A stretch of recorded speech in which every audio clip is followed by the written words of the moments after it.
সেই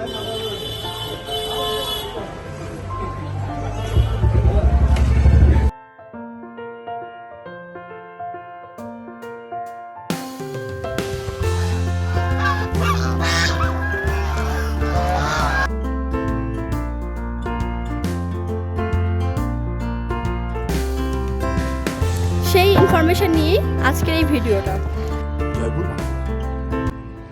আজ থেকে প্রায় 50 বছর পুরনো দিনের কথা ভাবলে মনে পড়ে ম্যাক্সিমাম জায়গা ছিল গ্রাম। আর আগেকার সেই দিনে নিজেদের মতো করে গ্রামে চাষাবাদ করা হতো। গরু, মোষ, হাঁস, মুরগি এইসব অর্গানিক পদ্ধতিতে চাষ করা হতো। আর ভেজাল ছাড়া শাকসবজি সেই সব দিনে খাওয়া হতো। তো বিভিন্ন রকমের শাকসবজি, ফুলের বাগান সাজিয়ে রাখা হয়েছে এখানে। আর হাঁস মুরগি তো এখানে রয়েছে, পুকুরে রয়েছে চাষের মাছ। আর সেই সব এক জায়গাতেই তোমরা পেয়ে যাবে। এরকমই একটা জায়গার সন্ধান নিয়ে এসেছি আমি তোমাদের জন্যে। তো আজকে আমি চলে এসেছি বাঁকুড়ার জয়পুর বনলতা ফরেস্টে। তো আজকে আমি তোমাদেরকে এই বনলতা ফরেস্টটাই ঘুরিয়ে দেখাবো। সকলকে স্বাগত জানাই, আশা করছি তোমরা সকলেই খুব ভালো আছো। আজকে আমি চলে এসেছি বনলতা রিসর্টে। আর আজকের ভিডিওটা বনলতা রিসর্টকে ঘিরেই কেন্দ্র করেই। এখানে তোমরা কি করে আসবে, কত কি রুম ভাড়া, তোমরা রুম না নিয়ে এখানে লাঞ্চ বা ডিনার করতে পারবে কি না, সব কিছু বিস্তারিত নিয়ে এই ভিডিওতে আলোচনা করবো। তো ভিডিওটা স্কিপ না করে দেখতে থাকো। যাত্রাপথ শুরু হলো সকাল 9টার সময়। এখান থেকে দূরত্ব 140 কিলোমিটার রাস্তা, সময় লাগবে গাড়িতে গেলে 4 ঘন্টা মতো। 40 কিলোমিটার পথ অতিক্রম করে এসে রাস্তার একধারে দাঁড়ালাম একটু চা খাবো বলে। চা খেয়ে আবার যাত্রাপথ শুরু করব। বাই রোডে আসলে কলকাতা ডানকুনি, আরামবাগ, কতুলপুর হয়ে বনলতা রিসর্ট পৌঁছানো যায়। এছাড়াও বর্ধমান, সোনামুখী, বিষ্ণুপুর হয়েও বনলতা রিসর্টে পৌঁছানো যায়। এছাড়াও বাই ট্রেন আসতে চাইলে হাওড়া থেকে বিষ্ণুপুর অরণ্যক এক্সপ্রেস বা রূপসী বাংলা এক্সপ্রেস ধরে বিষ্ণুপুর স্টেশনে আসতে পারে। আর বিষ্ণুপুর স্টেশন থেকে 15 কিলোমিটার রাস্তা বনলতা রিসর্ট। ঘড়িতে প্রায় তখন সময় হয়ে গিয়েছিল দুপুর 1:30 নাগাদ। আমাদের তখন প্রচণ্ড খিদে পেয়ে গিয়েছিল। তো আমরা কতুলপুরে দাঁড়িয়ে একটা রেস্টুরেন্ট থেকে আমরা আমাদের দুপুরের লাঞ্চটা সেরে নিয়েছিলাম। আমরা যে রেস্টুরেন্টে গেছিলাম সেই রেস্টুরেন্টের নাম ছিল আনন্দময় ফ্যামিলি রেস্টুরেন্ট। এখানে ফ্যামিলি নিয়ে আসার উপযুক্ত। তাছাড়াও এখানে গ্রুপে আসলে গ্রুপে বসার জায়গাও বেশ বড় রয়েছে। খাবার তো বেশ সুস্বাদু ছিল, এখানে অ্যাভারেজ খাবার ছিল, সুস্বাদু। এই রেস্টুরেন্টে খাবার সাথে সাথে এখানে থাকারও ব্যবস্থা রয়েছে, যেটা ওপরের তলায় কয়েকটা রুম রয়েছে থাকার জন্যে। রুমগুলো বেশ পরিষ্কার এবং অ্যাভারেজ প্রাইসের মধ্যে ছিল। আরও একটা রুম দেখে নিয়েছিলাম, সেই রুমটা ছোটোখাটোর মধ্যে বেশ ভালোই ছিল। তার বাদিকে একটা ব্যালকনি ছিল।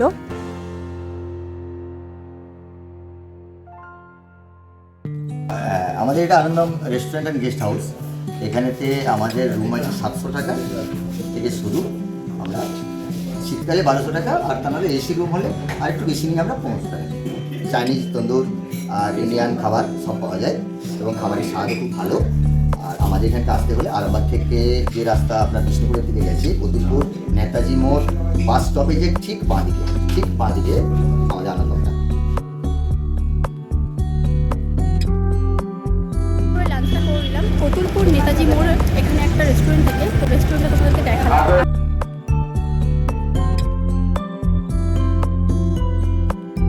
লাঞ্চ করার পর আমরা গাড়িতে উঠে পড়লাম। এরপর আমরা সোজা এসে পৌঁছালাম বনলতা রিসর্টে। বনলতা রিসর্টে প্রবেশ করার পর তোমরা প্রত্যেকটা সাইডে দেখতে পাবে লোকেশন মার্ক করা আছে কোন রাস্তা কোন দিকে যাচ্ছে। তো ঢোকার পর বাদিকেই পড়বে রিসেপশন, যেখানে তোমরা রুম বুক করতে পারবে। আর যদি খাবার খাও তো ডিরেক্ট রেস্টুরেন্ট আছে, রেস্টুরেন্টে গিয়ে তোমরা খেতে পারবে। এখানে নানা রকমের শাকসবজি চাষ করা হচ্ছে, যেখান থেকে তোমরা সেই সব শাকসবজি রান্না করে রেস্টুরেন্টে খাবার হিসেবে দেওয়া হচ্ছে। এখানে কিন্তু প্রতিদিনই প্রচুর মানুষের সমায়েত হয়। এখানে ট্যুরিস্টরাও আসে, কাপলরাও আসে, ফ্যামিলিও আসে। এখানে প্রত্যেকে আসার জন্য এটা উপযুক্ত। বেরিয়ে সামনে কিছুটা এগিয়ে গেলেন, ডান দিকে পেয়ে যাবে বনলতা রেস্টুরেন্ট।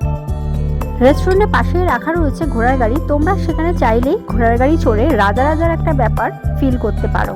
এরপর তোমাদেরকে এই সব রুমগুলো কেমন কি অ্যাভারেজ ভাড়া আছে, কেমন হাই প্রাইসে ভাড়া আছে, আর কেমন রুমগুলো সব একবার করে দেখাবো আর প্রাইসগুলো তোমাদের বলে দিই।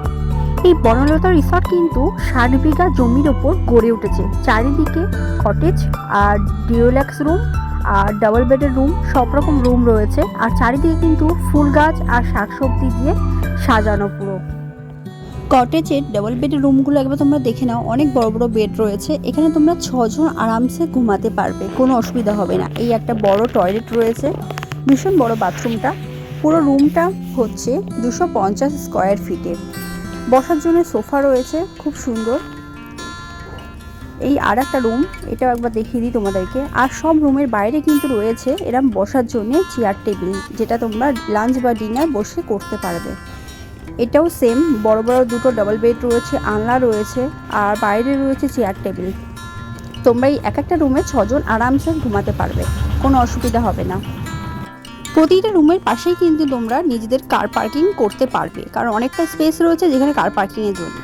আর রুমের পাশেই রয়েছে কিন্তু অর্গানিক সবজি, যেগুলো চাষ হচ্ছে, তোমরা রুম থেকে বেরিয়ে দেখতে পারবে। আর প্রত্যেকটা রুমের পাশে এরকম পার্সোনাল দোলনা রয়েছে। এই রুমটা তোমরা একবার দেখে নাও, এটা সিঙ্গেল বেডের রুম রয়েছে ওপরে, কটেজের উপরে, সেই খড়ের ছাউনি দিয়ে তৈরি। এটা সিঙ্গেল বেডের। এখানে তোমরা 3 জন থাকার জন্য উপযুক্ত। এখানে সব কিছুই রয়েছে ডাবল বেডরুমে যা রয়েছে।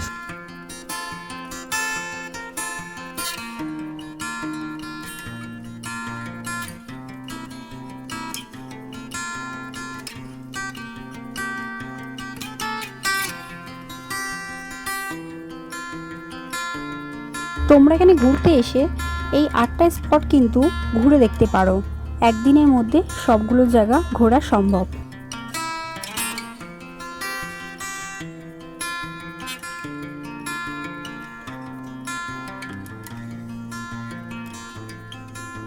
এখানে আসলে কিন্তু তোমরা সব কিছু অর্গানিক পাবে, যেমন চাষের মাছ রয়েছে, গাছের সবজি রয়েছে, সব কিছু এখানে চাষ করা হয়। সেগুলোই তোমাদেরকে এখানে রান্না করে রেস্টুরেন্টে খাওয়ানো হয়।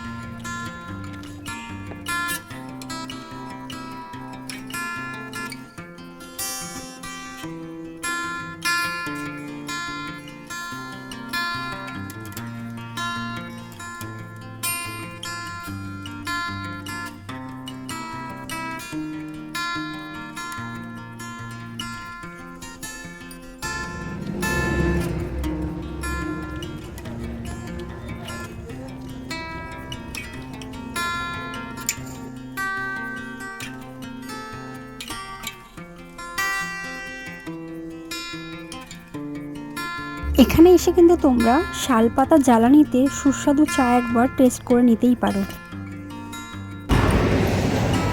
সেই কালকের চা আজকে আবার খেতে চলে এসেছি। চাটা সত্যি খুব টেস্টি।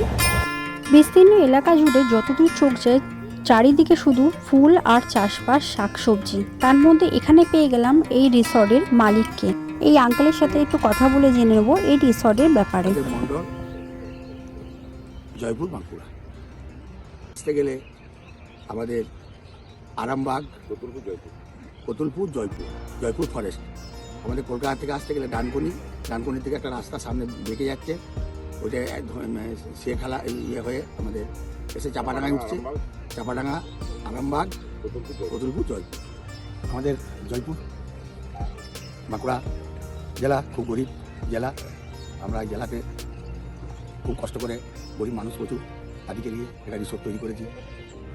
এই রিসোর্ট প্রায় 22-23 বছর হয়ে গেল। এই রিসোর্টে আস্তে আস্তে করে আমরা এগিয়ে চলেছি।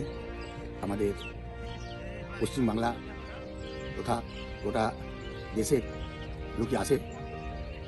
খাওয়া দাওয়াটা খুব ভালোই পাই। খাওয়া দাওয়ার প্রত্যেকটা জিনিস করে আমাদের গরুর দুধ থেকে চা এবং রসগোল্লা এবং দই, পনির থেকে সব কিছু আমাদের রিসোর্ট থেকে তৈরি হয়। নিজস্ব মাছ, পুকুরের মাছ থেকে মাছ খাওয়ানো হয় এবং আমাদের সবজি নিজেদের জমির শুধু গোবর সার দিয়ে সবজিটা তৈরি করা হয়। সেই সবজির টেস্ট খুব ভালো। আমরা চাই জয়রামবাটি মায়ের মন্দির থেকে বিষ্ণুপুর যারা যান তারা এক কাপ চা খেয়ে যায় এখানে এবং 10 মিনিট রেস্ট নিয়ে যায়। আমাদের রুম 85 মতন আছে। 2000 টাকা থেকে স্টার্টিং ভালো রুম, 5000-6000 পর্যন্ত রুম আছে এবং রুমটা সমস্ত রুমই প্রায় রুমগুলোই মাটির ঘর, কাঠ দিয়ে তৈরি। উপরে খড় আছে বিচলি দিয়ে তৈরি এবং শিমুল তুলো দিয়ে সব লেপ বা মৃত্যুসুখ।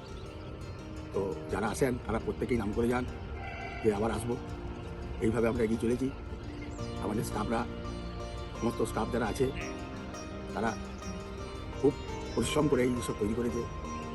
আমি চাই যে আরও দর্শক আসুক, আমাদের এরকম আরও প্রচুর পশ্চিমবাংলায় রিসোর্ট তৈরি হোক। এই বনলতা রিসর্টের মালিকের সাথে আপনাদের তো কথা বলালাম, তার মুখে সব কিছু শোনালাম। তো আপনারা যারা এখনও আসেননি বা আসার জন্য আগামী দিনে প্ল্যান করছেন, তারা চটজলদি চলে আসুন এখানে, এবং এখানে এসে কন্ট্যাক্ট নাম্বার দিয়ে দিচ্ছি, সেই কন্ট্যাক্ট নাম্বারে কন্ট্যাক্ট করে আপনারা এখানে ঘুরতে পারেন। এখানে যে এত কাঠ বোঝাই করা রয়েছে দেখছেন, এখানে কিন্তু প্রতিদিন যে দুপুরে আর রাতের খাবারটা তৈরি হয় ওটা কিন্তু পুরো কাঠে রান্না হয়।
রাতের আলোয় কিন্তু পুরো রিসর্টটা আলোয় আলোকিত হয়ে গেছে।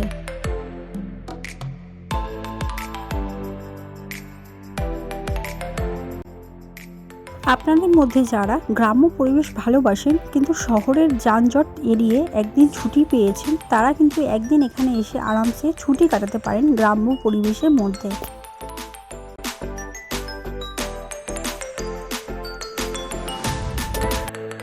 পাশেই রয়েছে জয়পুর ফরেস্ট। জয়পুর ফরেস্টে একদিন ঘুরে আসতে পারেন, আর তার সাথে আপনারা জঙ্গল সাফারি করতে পারেন। আর এই সাফারিতে আপনাদের সাথে কপাল ভালো থাকলে হরিণেরও দেখা মিলতে পারে, আবার বুনো হাতিরও দেখা মিলতে পারে।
রিসর্টের ভিতরে যে রেস্টুরেন্ট রয়েছে সেখানে কিন্তু একসাথে অনেক মানুষ বসে খাবার ব্যবস্থা রয়েছে।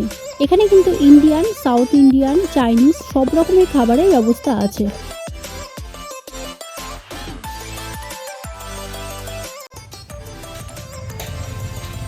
রিসর্টের ভিতরেই তোমরা বাচ্চাদের জন্য কিছু রাইড ফাইড পেয়ে যাবে, যেগুলো সামান্য টাকার বিনিময়ে বাচ্চারা এনজয় করতে পারবে। রিসর্টের মধ্যে রয়েছে ছোট ছোট কয়েকটা দোকান, যেখান থেকে তোমরা বাঁকুড়ার বিখ্যাত মাটির পুতুল বা মাটির জিনিসপত্র, ঠাকুর বা কাপ প্লেট এইসব জিনিস তোমরা কিনে নিয়ে যেতে পারো বাঁকুড়ার স্মৃতি হিসাবে। বনলতা রিসর্ট ঘোরা হয়ে গেল। আমরা এখানে একদিন স্টে করেছিলাম, তো সব কিছু ইনফরমেশান এই ভিডিওর মধ্যে তোমাদেরকে দিলাম। তোমরা যারা আসতে চাও এখানে কন্ট্যাক্ট নাম্বার দিয়ে দেবো, তোমরা কন্ট্যাক্ট করে আসতে পারো। বনলতা রিসর্ট তোমাদের কেমন লাগলো আমাকে কমেন্ট করে জানাবে। আর যারা যারা এখনও এখানে আসোনি বা এই উইন্টার সিজনে আসতে চাও ঘুরতে, তারা একবার জয়পুর ফরেস্ট আর বনলতা রিসর্ট ভিজিট করে যাও। এখানে ফ্যামিলি নিয়ে আসতে পারো, বন্ধুবান্ধব সবাইকে নিয়ে আসতে পারো। এটা সবার জন্যে উপযুক্ত। আজকের এই ভিডিওটা এখানেই শেষ করছি। দেখা হচ্ছে অন্য কোনো ভিডিওতে তোমাদের সাথে। ততক্ষণ তোমরা ভালো থেকো, টাটা।